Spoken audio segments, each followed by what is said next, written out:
Assalamualaikum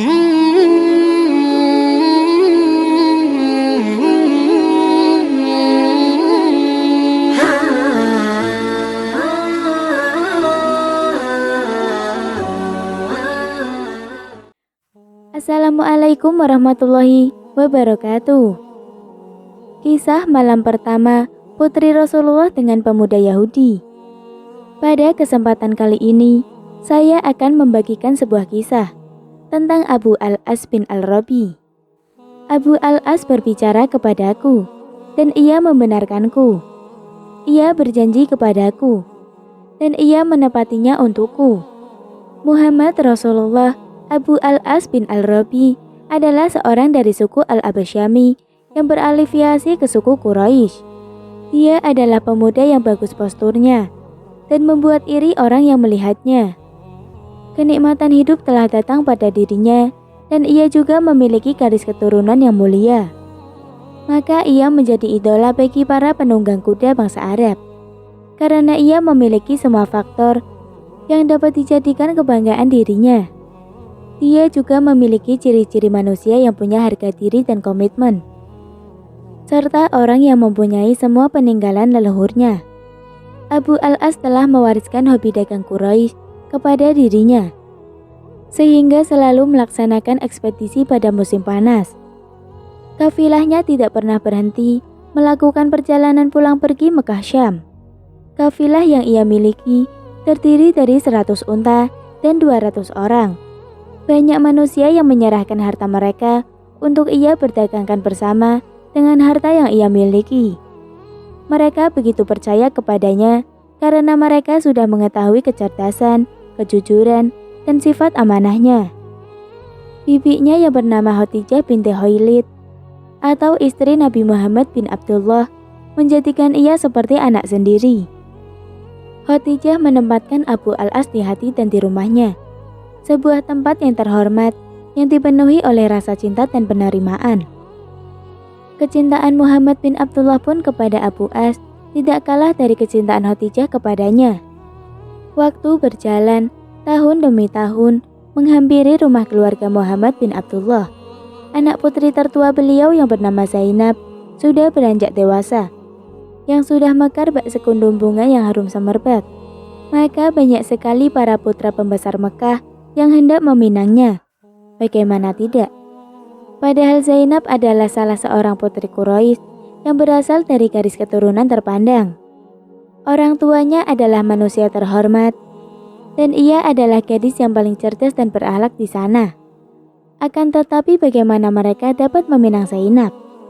Sebab mereka terhalang oleh sepupu Zainab sendiri yang bernama Abul As bin Al-Rabi yang juga seorang pemuda Mekah. Hanya beberapa tahun setelah Zainab binti Muhammad dinikahkan dengan Abul As, maka terbitlah cahaya ilahi yang begitu mulia di tataran Mekah. Dan Allah Subhanahu wa Ta'ala mengutus nabinya yang bernama Muhammad untuk membawa agama petunjuk dan kebenaran. Allah juga memerintahkan beliau untuk memberikan peringatan kepada keluarganya yang terdekat. Maka mereka yang pertama kali beriman kepada beliau adalah istrinya, Khadijah, para putrinya yang bernama Zainab, Ruqayyah, Ummu Kulsum, dan Fatimah. Meskipun pada saat itu Fatimah masih berusia belia, akan tetapi membantu beliau, Abul As enggan untuk meninggalkan agama leluhurnya dan menolak untuk masuk Islam, sebagaimana yang dilakukan oleh istrinya. Meskipun Abul As amat mencintai istrinya dan memberikan seluruh hatinya untuk Zainab, begitu pertentangan antara Rasul dan Quraisy semakin sengit, maka sebagian mereka ada yang berkata, "Payah kalian akan dapat membuat Muhammad galau, karena kalian pernah menikahkan putra kalian dengan salah satu putrinya. Kalau kalian kembalikan putri tersebut kepadanya, pasti ia akan merasa kerepotan mengurusi mereka." Maka Quraisy yang lain menjawab, "Alangkah bagusnya pendapatmu."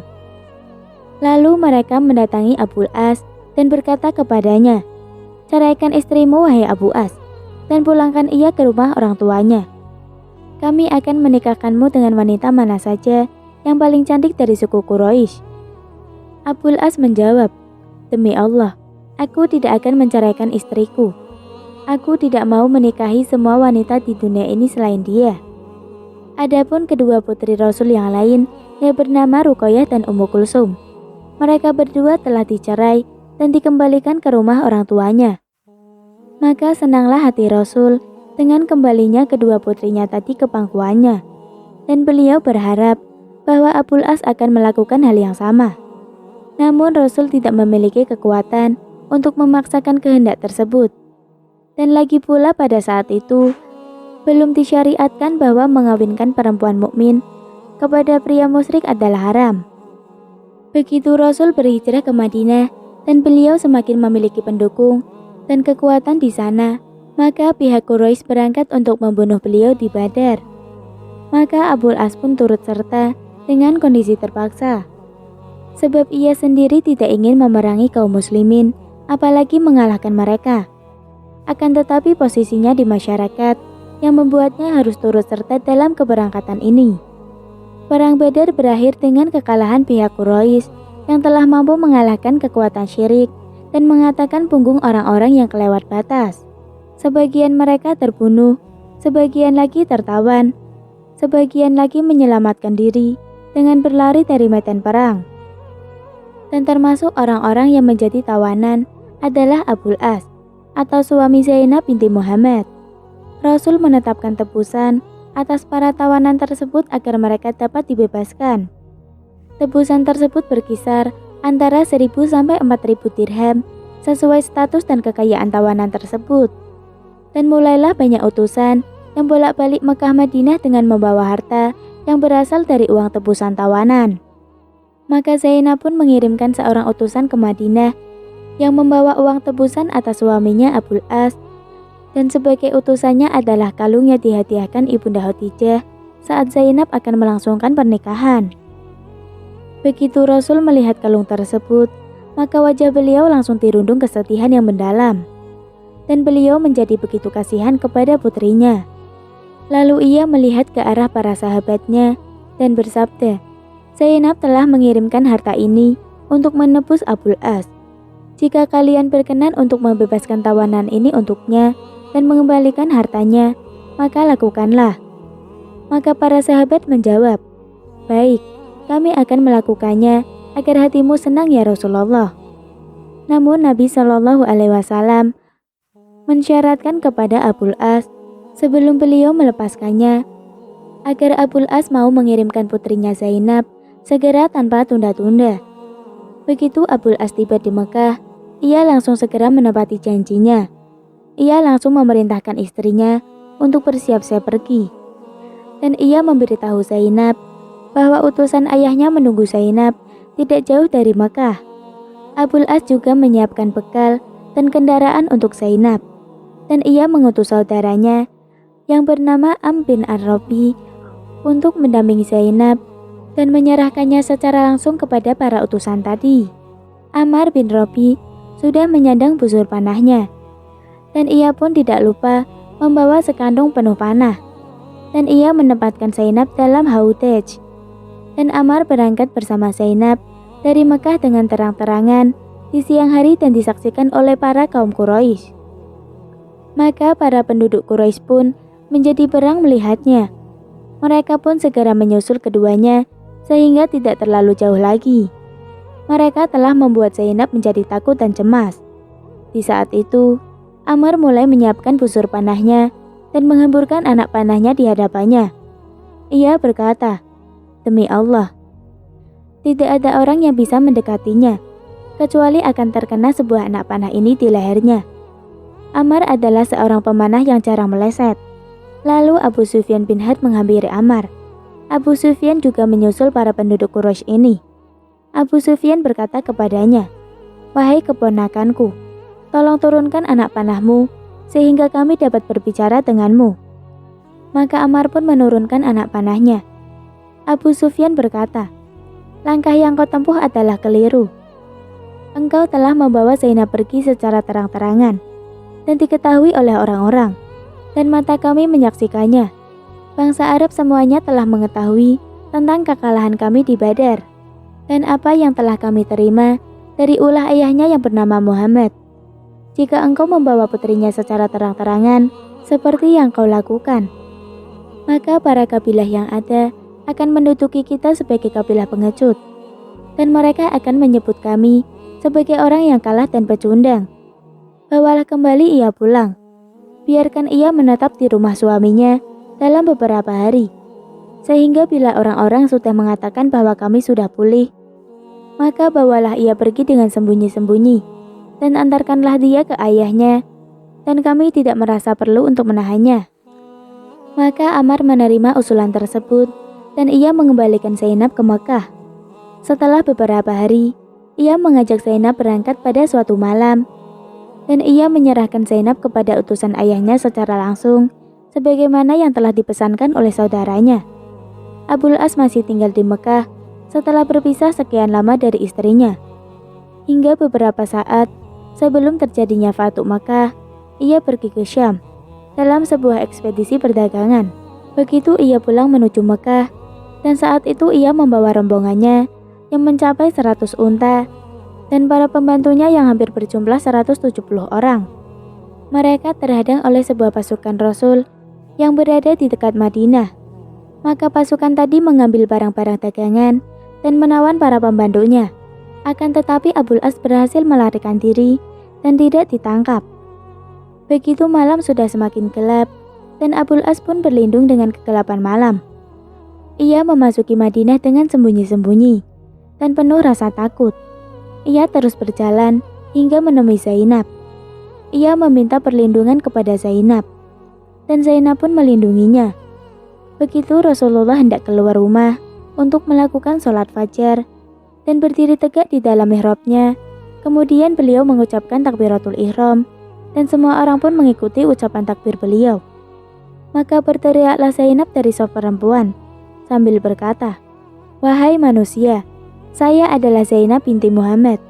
Aku telah memberi perlindungan kepada Abul As, maka kalian harus memberikan perlindungan kepadanya."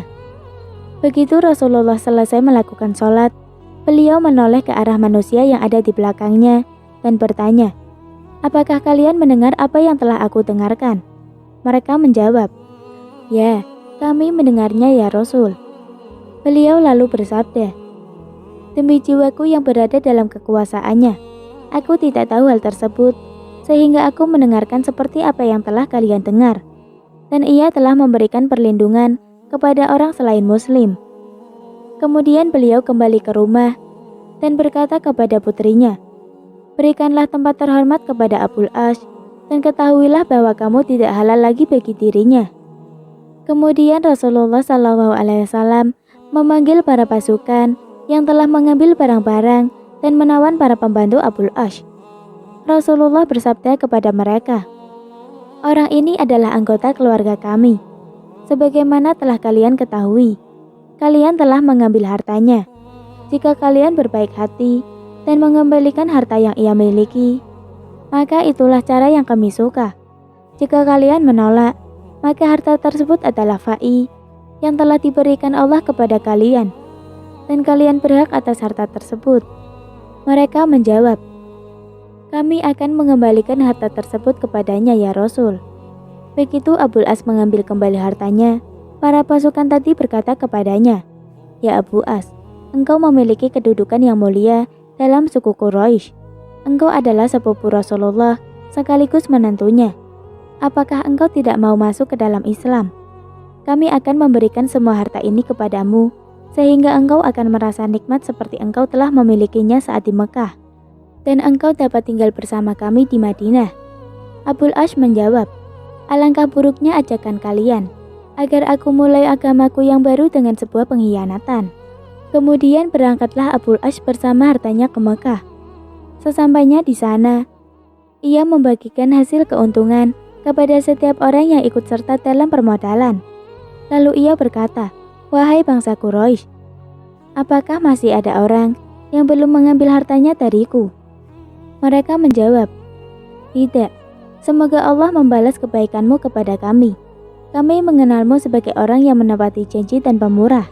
Lalu Abul As berkata, "Karena aku sudah memenuhi hak-hak kalian, maka aku bersaksi bahwa tiada Tuhan selain Allah, dan Muhammad adalah Rasulullah." Demi Allah, tidak ada yang menghalangiku untuk masuk Islam saat bersama Muhammad di Madinah, kecuali karena aku khawatir bahwa aku akan memakan semua harta kalian. Begitu Allah sudah mengembalikan harta tersebut kepada kalian, dan aku pun sudah terbebas dari harta tersebut, maka aku akan masuk Islam. Kemudian ia berangkat, sehingga ia menemui Rasul, dan Rasul pun menyambutnya dengan hangat. Rasul juga mengembalikan istrinya kepadanya, dan Rasul bersabda tentang dirinya, "Dia telah berbicara denganku, lalu ia mempercayaiku. Ia telah berjanji kepadaku, dan kini ia telah menepatinya untukku." Demikian kisah yang dapat saya sampaikan. Mohon maaf apabila ada pengucapan kata yang kurang jelas. Wassalamualaikum warahmatullahi wabarakatuh.